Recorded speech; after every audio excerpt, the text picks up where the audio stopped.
الله والسلام على رسول الله وسائر الأنبياء وبعد أعوذ بالله من الشيطان الرجيم بسم الله الرحمن الرحيم يا أيها الناس إنا خلقناكم من ذكر وأنثى وجعلناكم شعوبا وقبائل لتعارفوا إن أكرمكم عند الله أتقاكم صدق الله العظيم.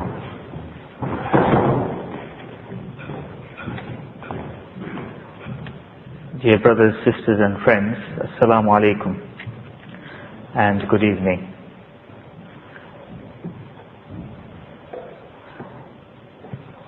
I'd like to begin by thanking the Muslim Society, the Student Society, for inviting me to address you this evening.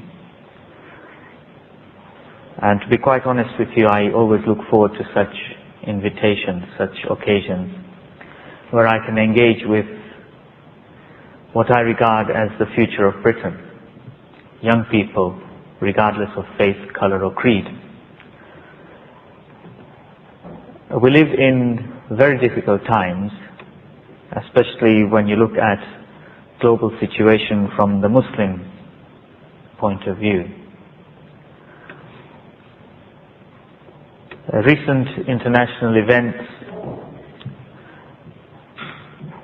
have managed to put the spotlight on Islam and on Muslims. Perhaps one could say that despite the great tragedies, some good always comes out of a tragic situation. And for me as a Muslim, it's pleasing to see that there is tremendous interest in my faith, in Islam, on the part of non-Muslims. The desire to learn more. Some are trying to learn about Islam to find out actually what it is that drives Muslims. I think it is only through acquiring an understanding of people who are different from us that we can begin to respect one another. Indeed, there are many people in the world today that wear the title of a Muslim, yet they don't actually practice Islam. And so it is very important for us as Muslims, those of us who are Muslim, to try our best to practice Islam in everything that we do. And just as important for our non-Muslim friends also, to be able to distinguish between Islam and the teachings of the faith and the practices of Muslims. Because of what has happened recently in the world, there is a school of thought that is developing that is suggesting that Islam is a threat to the West.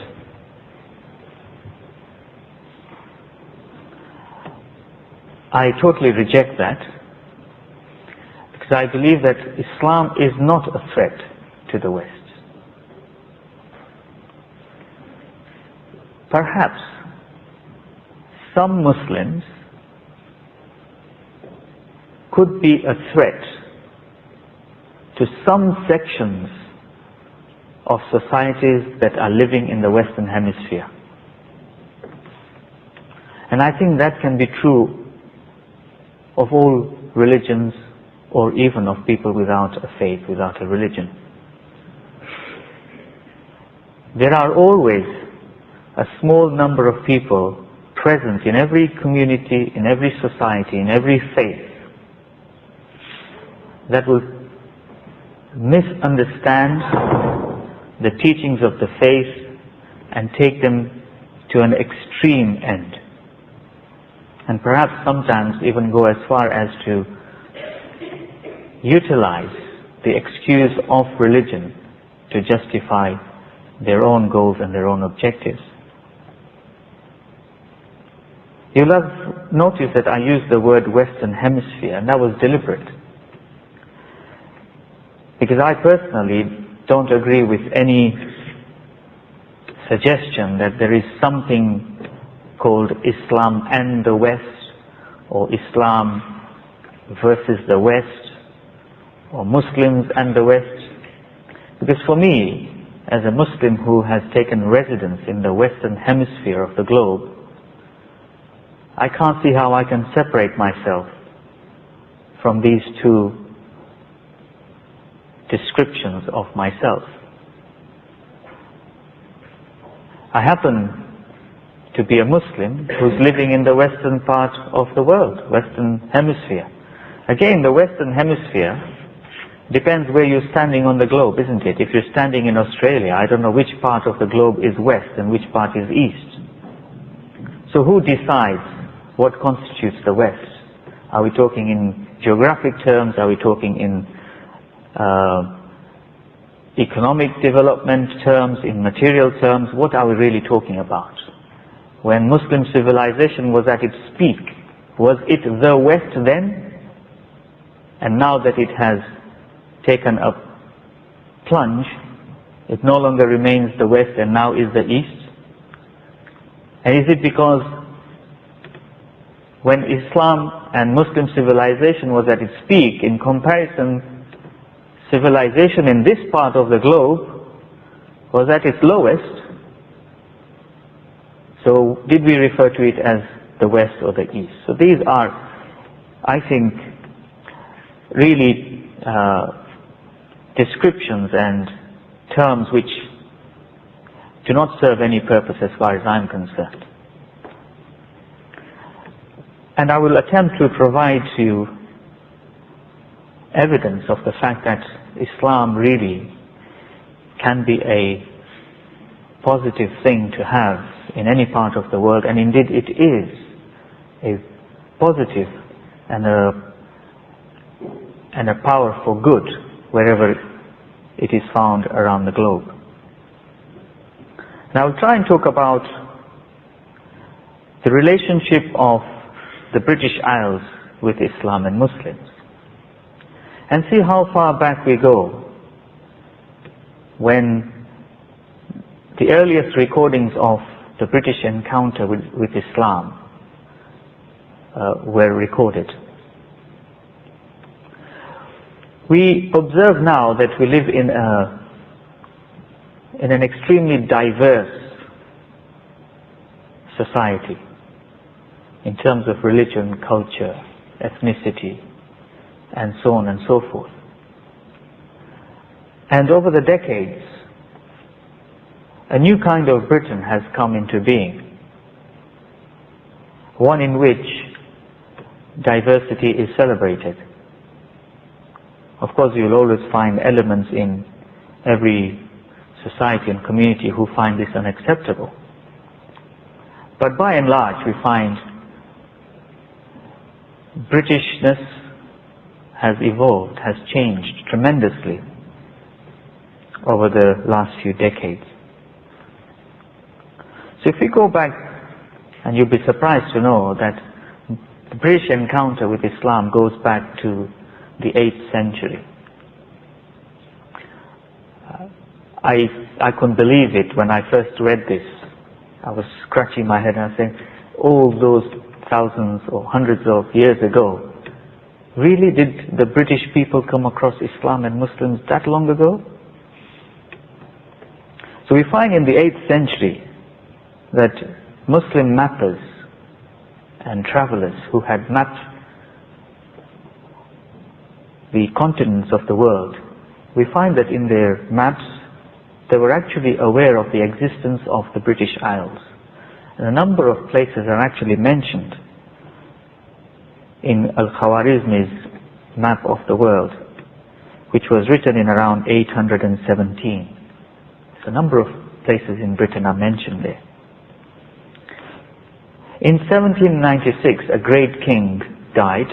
He was an Anglo-Saxon king, Offa of Mercia. King Offa, in his reign, had commissioned coinage to be minted. Now, of course, it would have his head as part of the the mark on the coin. But most interestingly, we find that on these coins, he had inscribed in Arabic the Muslim creed, the declaration of faith, that there is none worthy of worship but God, in Arabic. I don't think that Offa one night went to sleep and woke up in the morning having seen a dream and said, right, I'm going to mint coins with an Arabic inscription on it. And I don't think it was fashion in those days either. But this goes to prove that not only was there an encounter with Islam and Muslims, but it was an encounter of a deep nature, of a heavy kind. Because to have the creed of another religion, albeit it declares the oneness of God, but to have it in Arabic on your coinage could only come about if there was true friendship, if there was true respect for one another, if there was acknowledgement that indeed monotheists who believe in the oneness of God are really worshipping one God, and there should be no reason to fight one another. And so we find the earliest kind of evidence of British encounter with Islam and with Muslims. And not very far from the British Isles, we find on the southern coast of Ireland, a cross was found. And the name of this cross is the Lecutre cross, a Christian cross. And it dates to around the 9th century. And this also bears an inscription in Arabic. And it's beautifully laid on the cross itself in glass bead, and it's in the Kufic Arabic script. And the inscription on this cross reads, Bismillah, in God's name. Let us look at how this encounter perhaps came into being, how it developed and how it progressed. It is generally believed that the first Englishman known for certain to have been a scholar of Arabic was Henry II's tutor, Adelard of Bath, who died in around 1125. He traveled in Syria and Muslim Spain, and he translated a number of Arabic texts into Latin. Now, very interesting development here, where rather than thinking along the lines of a clash of civilizations, the Britons of that day and age looked at it from a positive point of view, to say, the Muslims have something, and we want that. We want to acquire that.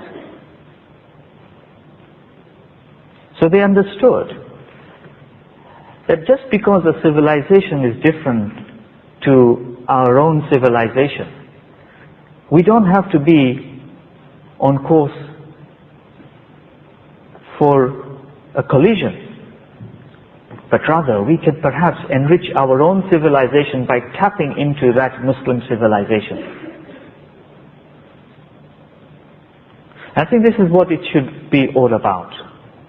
To be able to better our own civilization by taking the good things and the nice things that we like in other civilizations.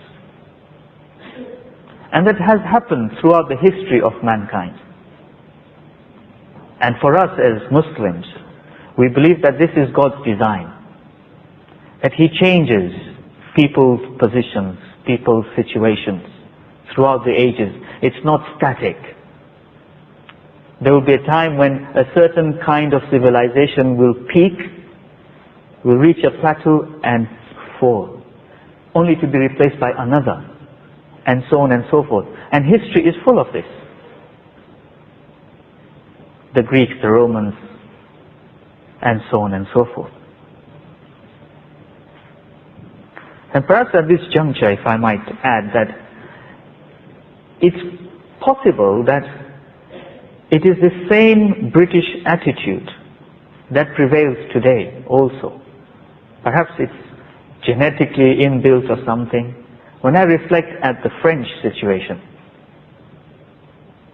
it's rather strange and bizarre that the French approach to integration, to maybe bringing different cultures and different civilizations together, at least as far as school children are concerned, is that you strip every school child of their peculiar and their special identities, so that they are all equal. So Muslim girls should not wear the headscarves, Christian boys and girls should not wear the cross, and Jewish children should not express their Jewishness through symbols or through dress, etc., etc., etc. And they feel that by taking all that away, they will be able to create equality, that everybody is on a plane, on a level footing. Whereas the British attitude is very different. We find that we are allowed to express our identities in any way that we wish to.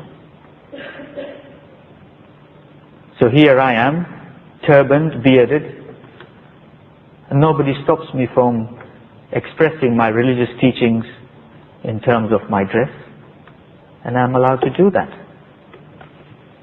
One might say, but yes, you are a grown-up and you're an adult, so what about school children?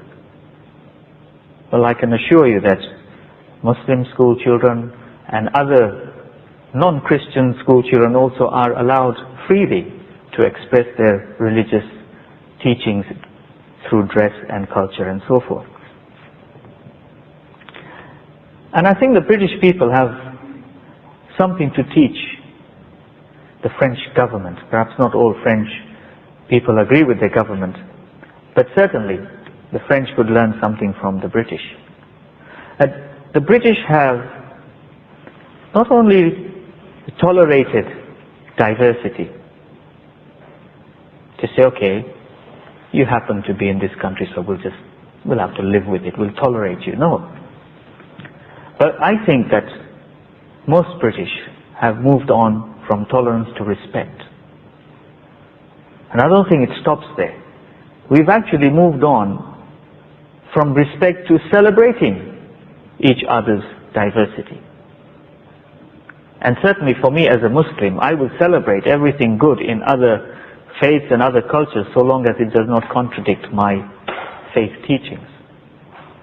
So it's not surprising when we hear that the national dish in Britain is chicken tikka masala. Because the British have appreciated that this is something to celebrate, rather than rubbish it off to say it's too oily, it's too smelly, it's too hot, it's too this, too that. No, they have managed to see that it is a nice dish to have once in a while, and they love it so much that it's now our national dish. Let me tell you something else. In our home, if you ask me what's the favorite dish in our home, exactly, it's fish and chips. Perhaps we have learned to appreciate this. I mean, it is really an interesting way of eating a potato, isn't it? So there we have it. It is about celebrating difference, celebrating diversity, to be clever enough to tap into the nice things that humankind have to offer one another. I think if we can learn to do that, this world will be a beautiful place to live in.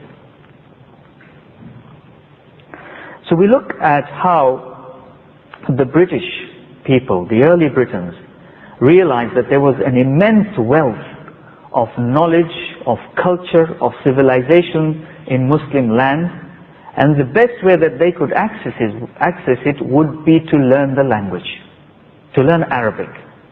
And they began to translate Arabic material into Latin.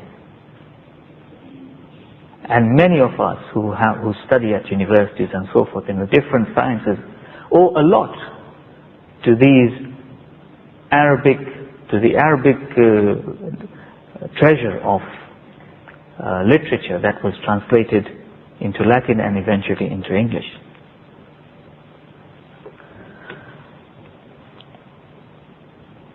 Some of the texts, Arabic texts which were translated into Latin, we find Robert of Chester in 1145 translated Al-Khwarizmi's piece on algebra and mathematical calculations from Arabic into Latin.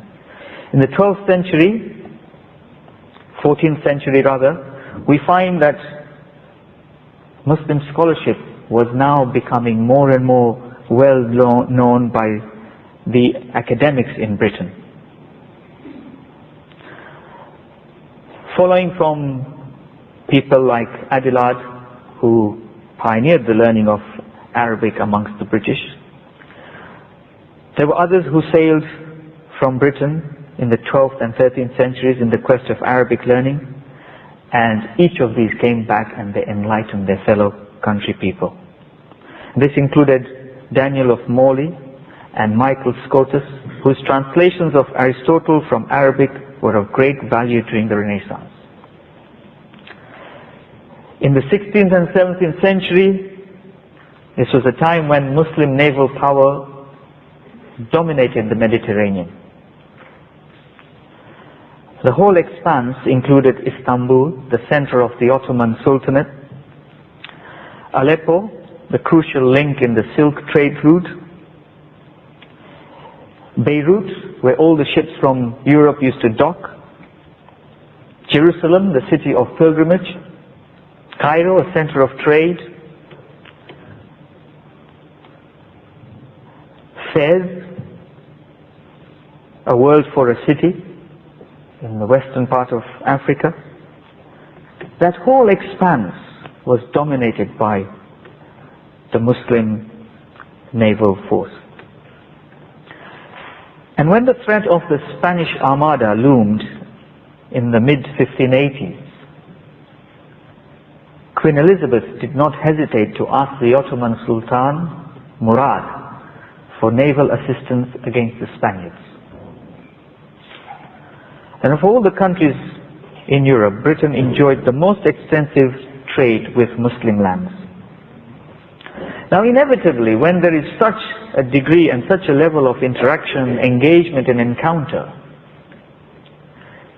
there will be what we might term as conversion, one taking on the faith of another. And in this case, it was the Britons who opened up their hearts to Islam as a faith, as a religion, and began to adopt it. And we find that the first English revert to Islam, whose name survives in English sources, in a book entitled The Voyage Made to Tripoli, written in 1583, it says here, the son of a yeoman of our Queen's Guard, and his name was John Nelson. So it's as early as 1583, perhaps earlier. And as part of encouraging the British people to venture out into Muslim lands and tap into the civilization, a chair of Arabic was established at the University of Oxford in 1636.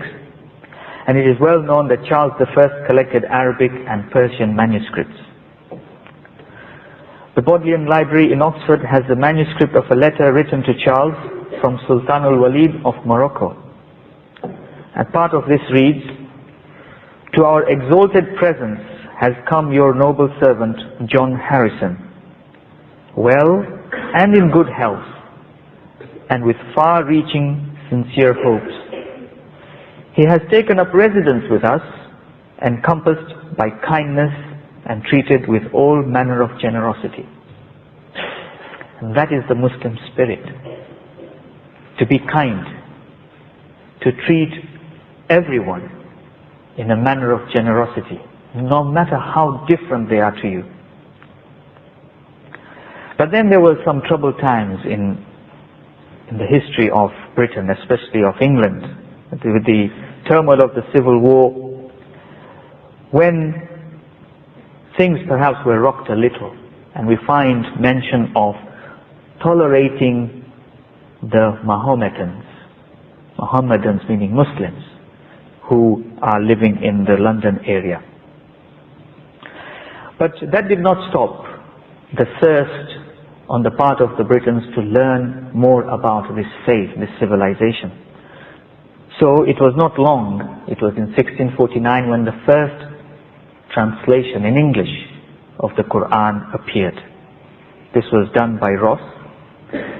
It was very quickly sold out and they had to do a second print. That's an indicator of its wide circulation. After this, we find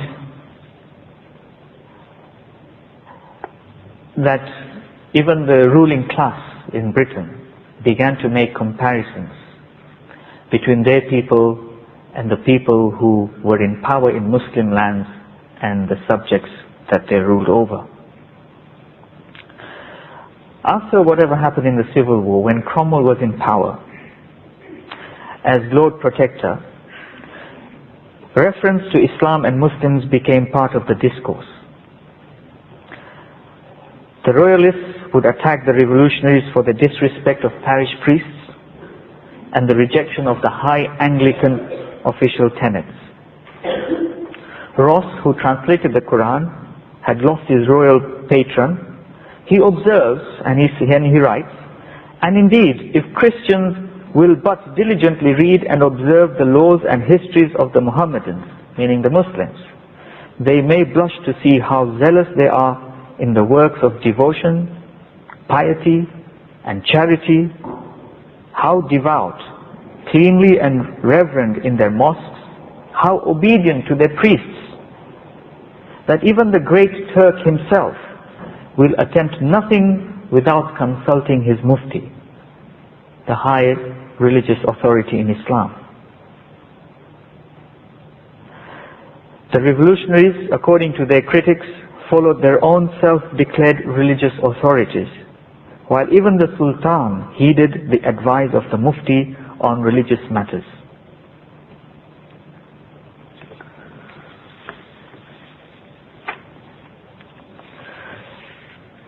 Cromwell, or his secretary, John Milton, even began to show that they were really familiar with the Quran. And one could find through their writings and through their speech that they were actually quoting the teachings of the Quran, albeit in their own, they were paraphrasing or they were expressing the teachings of the Quran through their own words. That a letter was written to the ruler of Algiers in 1656. This was to do with trade and commerce. And the attempt was being made to say, look, we will have business with you, we will trade with you. And of course, there are certain expectations. And now this is the British telling the Muslims of what they anticipate, what they expect in a relationship of trade and commerce. So it says to the addressee that we expect you to abide by the commercial agreements between the two countries because of the nature of the Muslim religion. We now at this time require the like of you who have declared yourselves hitherto in all things to be men loving righteousness, hating wrong, and observing faithfulness in covenants.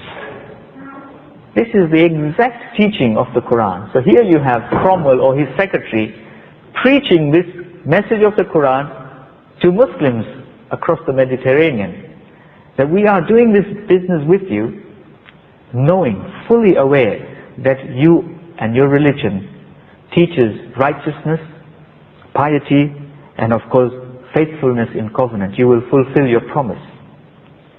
You will not break the contract. If we move on and look at the academics of the not so very long ago, if you look at Isaac Newton,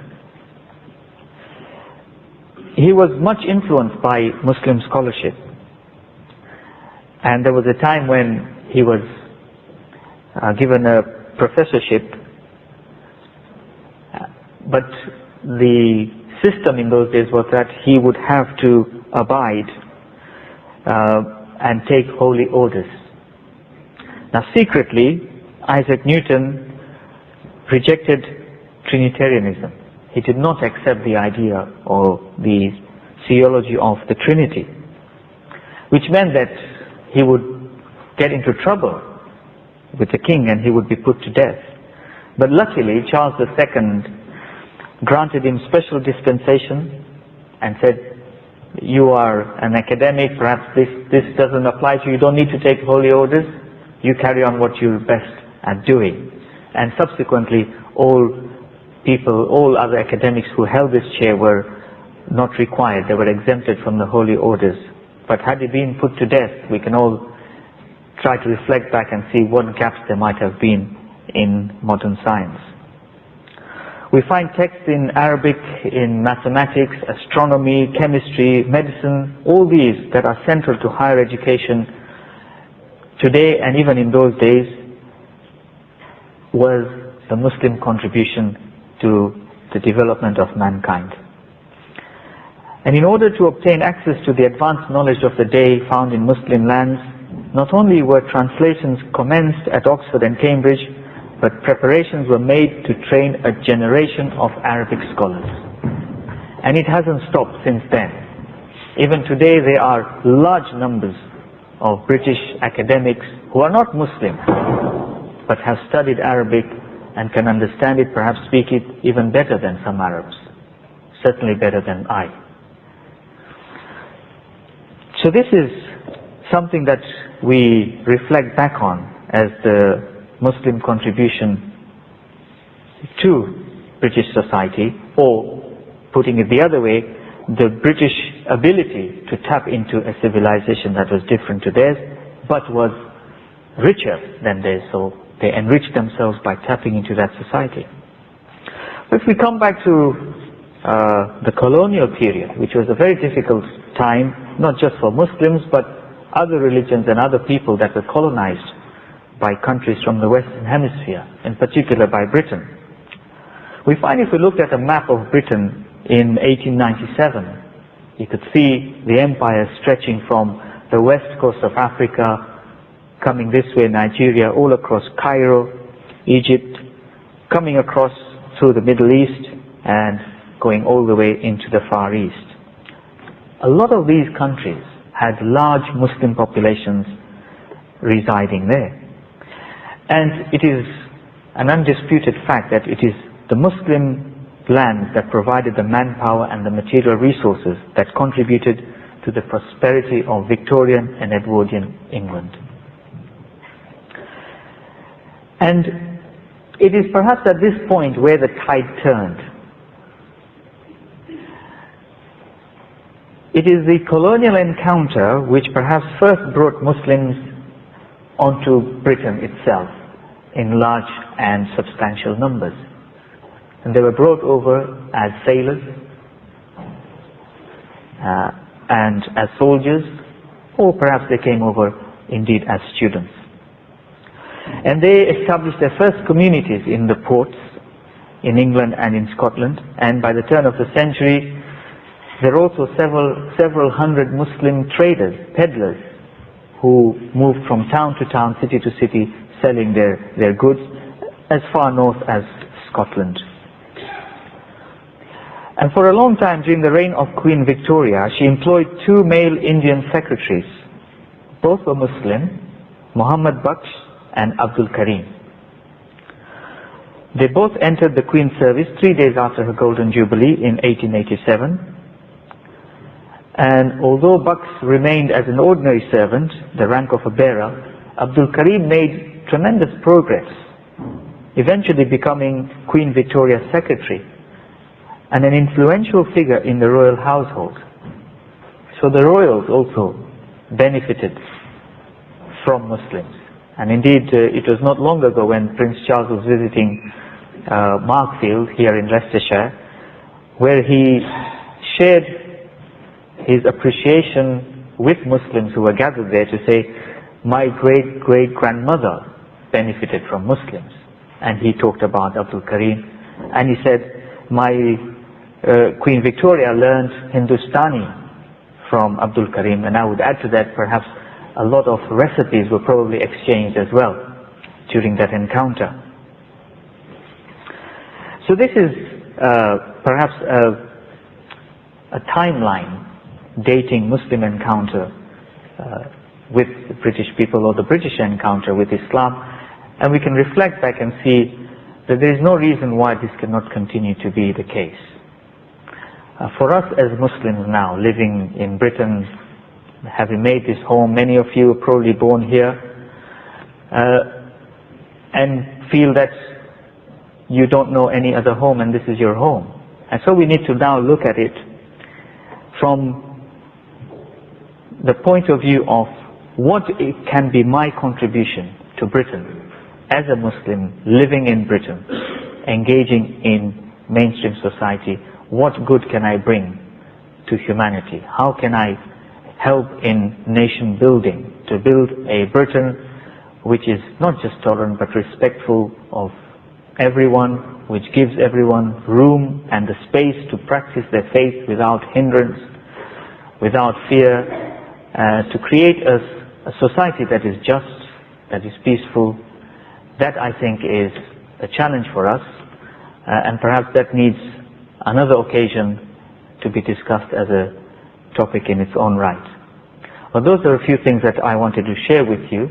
I hope that you have found that useful, and I will now invite your comments. It's very interesting for me every time to listen to what young people think. You might have some comments that you want to make, or some questions that you might want to ask. Of course, I don't have all the answers, but perhaps your question will enable me to go back and read up some more.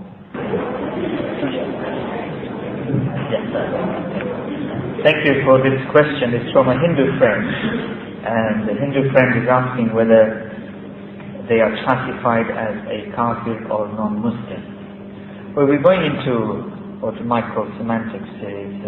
It's a question of what term you use to define someone.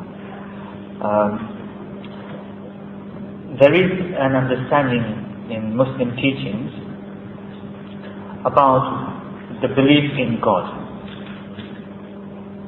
And so one who believes in God would be regarded as a believer, for example. The opposite of this would be one who rejects in the existence of God, who does not believe in God. And the Arabic words which describe rejection, the verb kafara, to reject, would be used for someone who rejects God. So you could say kafir is one who rejects God, and that is the Arabic term. I prefer to use non-Muslim because it then helps to cover everyone, whether they believe in God through a different faith tradition or they do not believe in God. Absolutely. Otherwise, one would have to continually name a number of faith traditions while they're talking. So when I say non-Muslim, it means everybody who's not Muslim. However, this is not to be taken as a derogatory term. It is simply for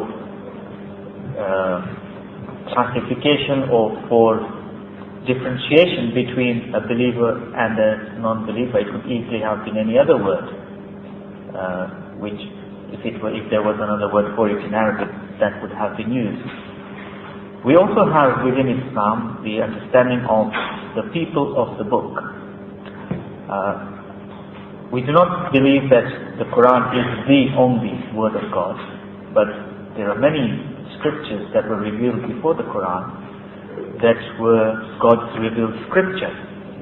And to name the three prominent ones, would include the Torah of Moses, of Musa, and the Psalms of David, of Dawood, and the Gospel of Jesus, the Injil of Isa, peace be on all the prophets. And of course there are many other books and scriptures that were revealed which perhaps we are not aware of. The Arabic would classify the recipients of these books as the people of the book, the Ahlul Kitab. So we have all these different classifications of non-Muslims from a Muslim point of view, and I'm sure that would probably be the case, certainly from other faith perspectives. Indeed, from the Christian perspective, I would have thought that non-Christians would perhaps be classified as infidels. And this is why when you look at Orientalist material, we find that infidel is used for non-Muslim, and perhaps being a translation of kafir on the part of Orientalists.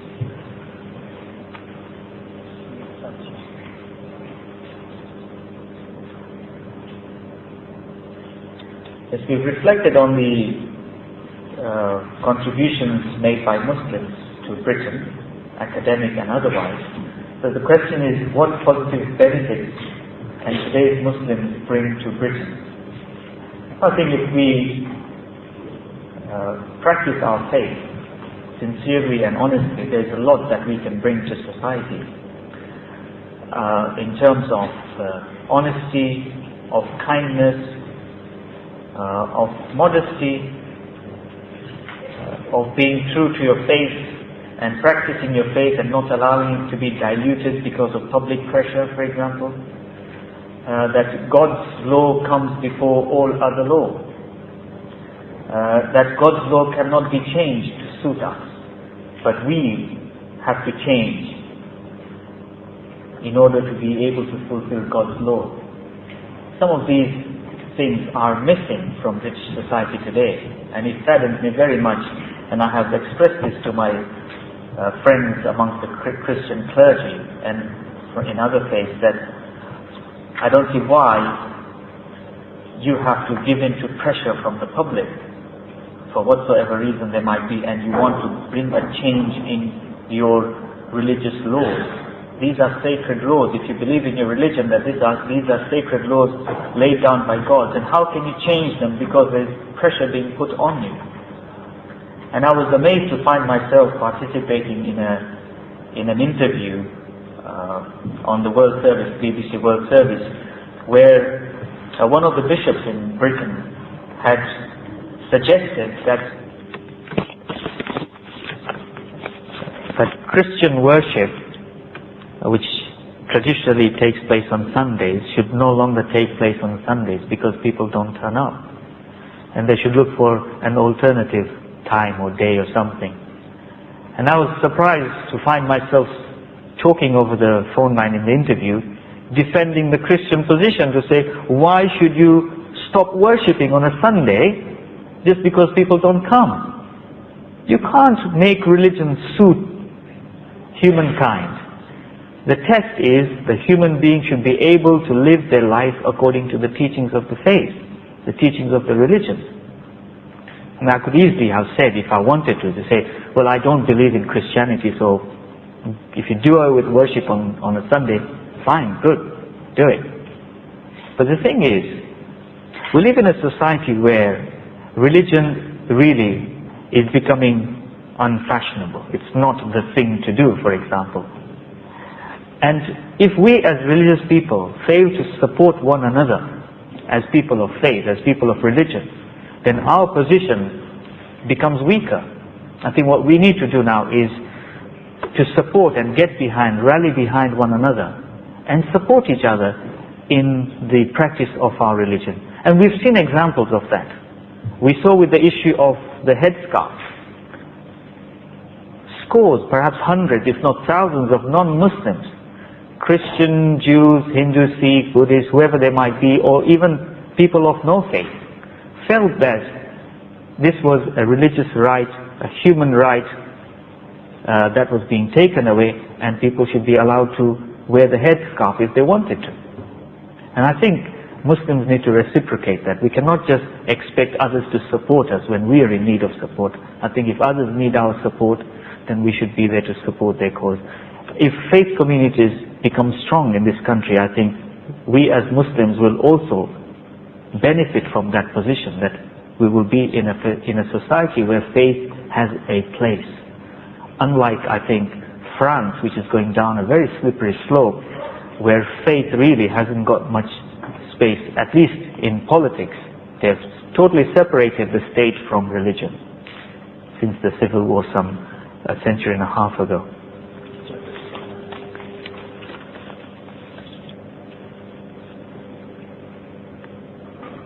This is a very interesting question, this one, and I've been told that these two are perhaps similar, that whether Islam is at a threat from the West, from the US, the UK, and indeed other Western countries. Very interesting question.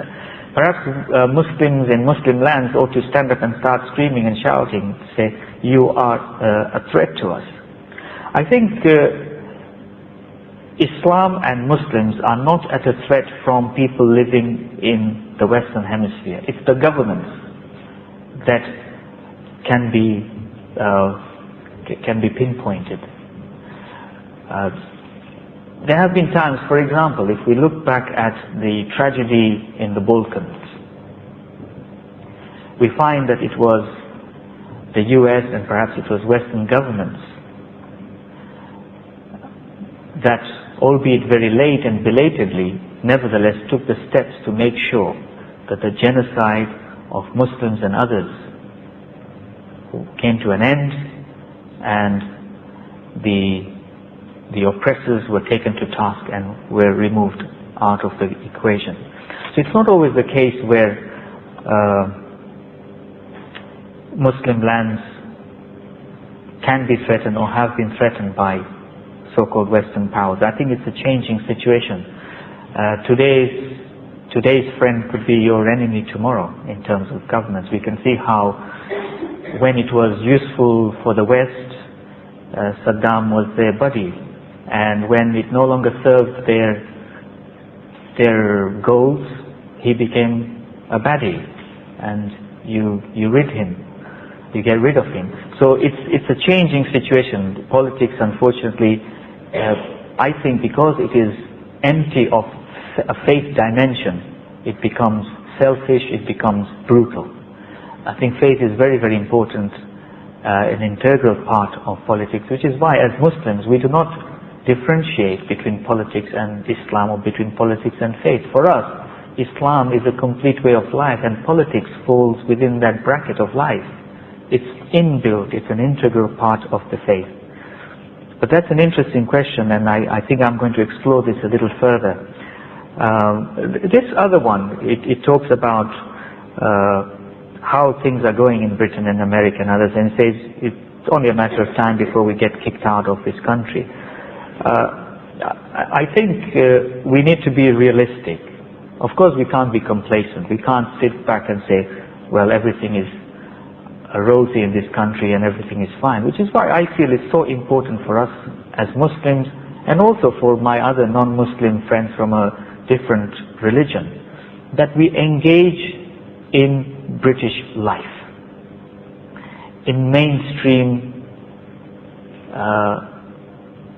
situations. Whatever is happening in this country, we have a stake in it. We have to claim a stake in it. And I think we have to engage, like you all are. You're engaging at a very high level in an educational establishment. Once you have your degrees, God willing, you'll be able to access the employment market. You'll be able to be in positions where you can contribute positively to the betterment of society and of humankind.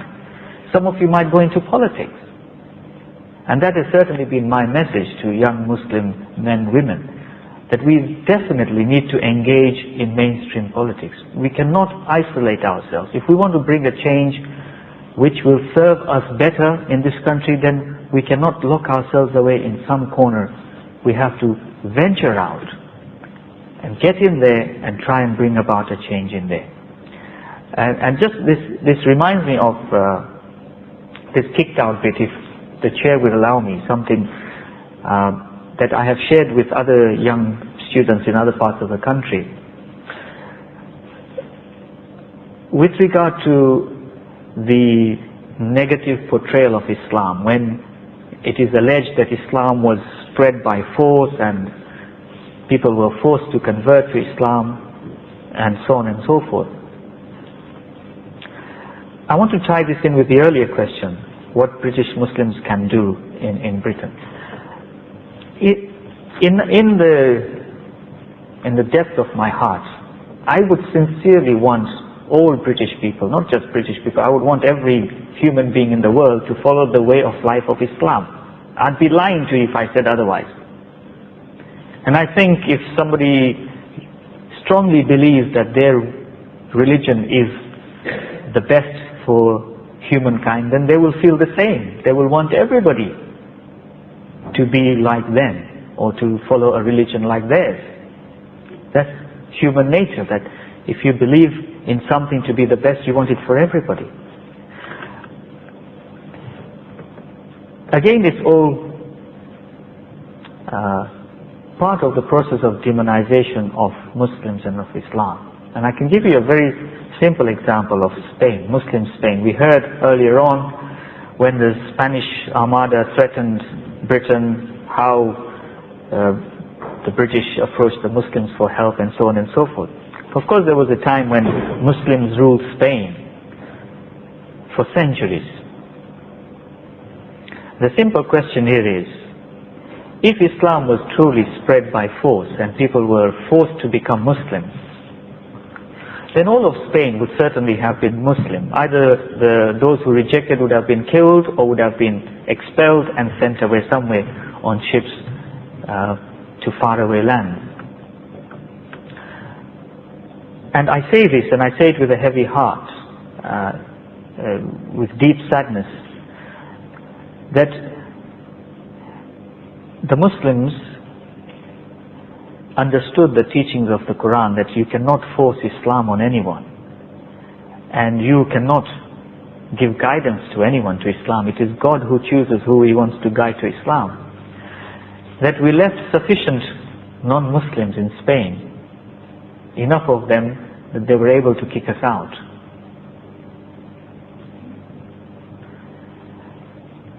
And this is, I think, something that we must talk about.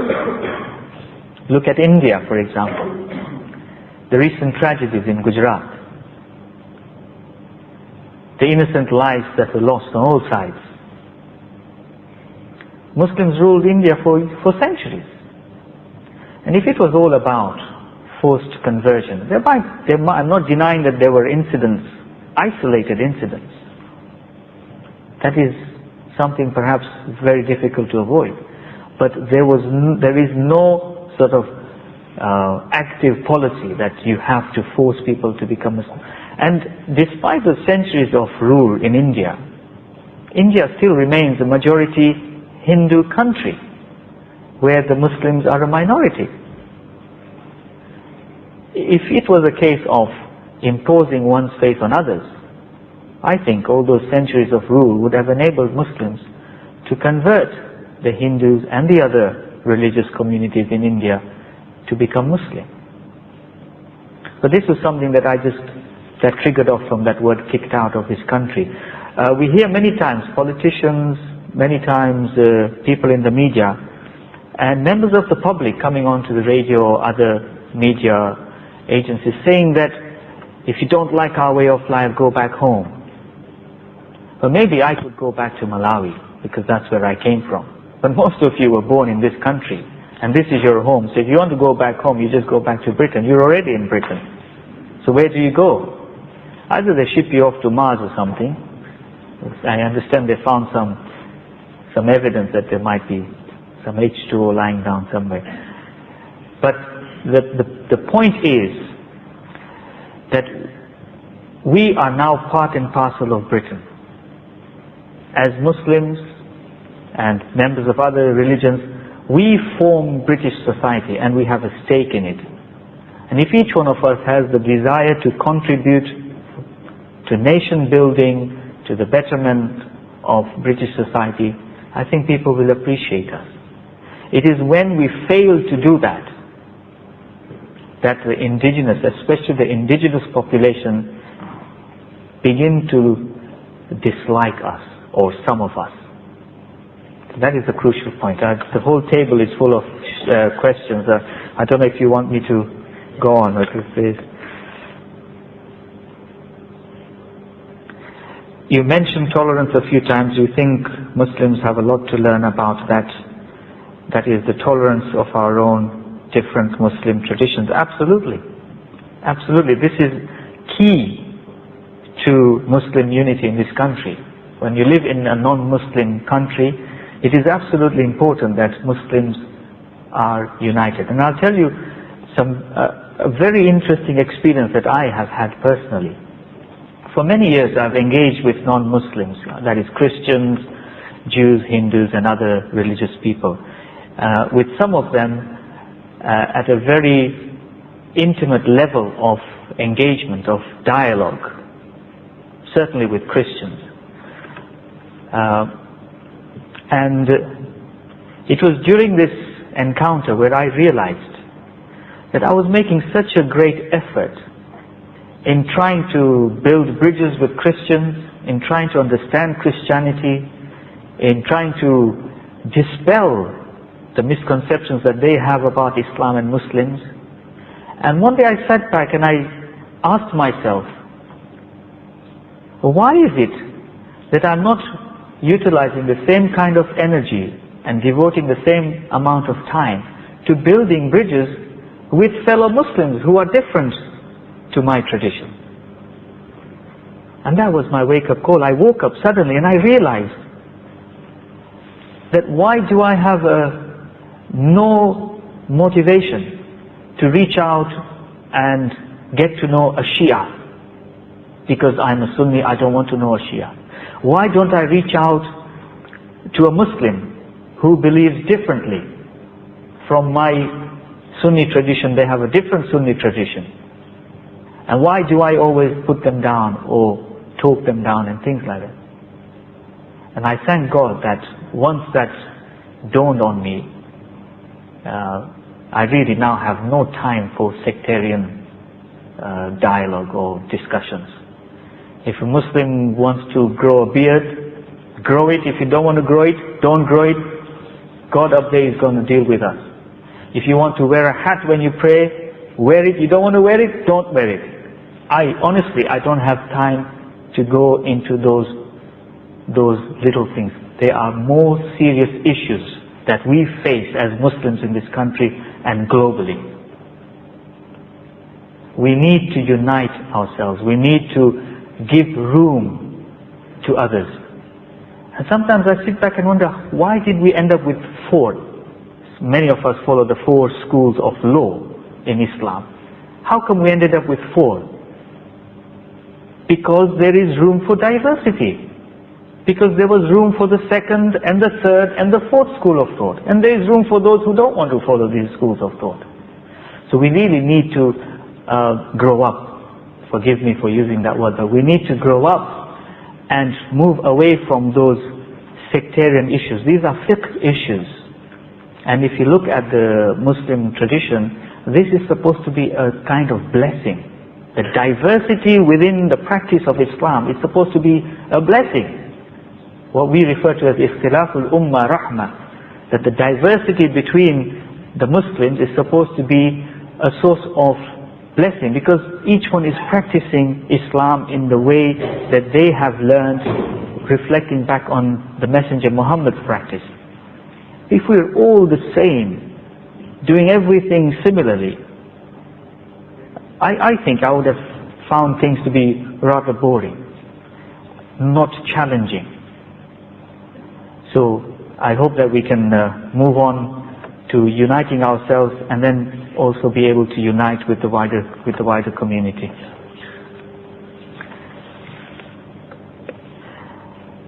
Myself being a non-Muslim, I believe each and every person to be a brother or a sister. As a Muslim, do you see everyone as brothers or sisters? Are we not all equal? Are we all not family? Absolutely. I see every human being as a brother and a sister. And I can't see them as anything less. If they choose not to practice Islam, that is their choice. I'm not God, I don't want to judge that person. If I start doing that, God will be unemployed. So that is not for me to do.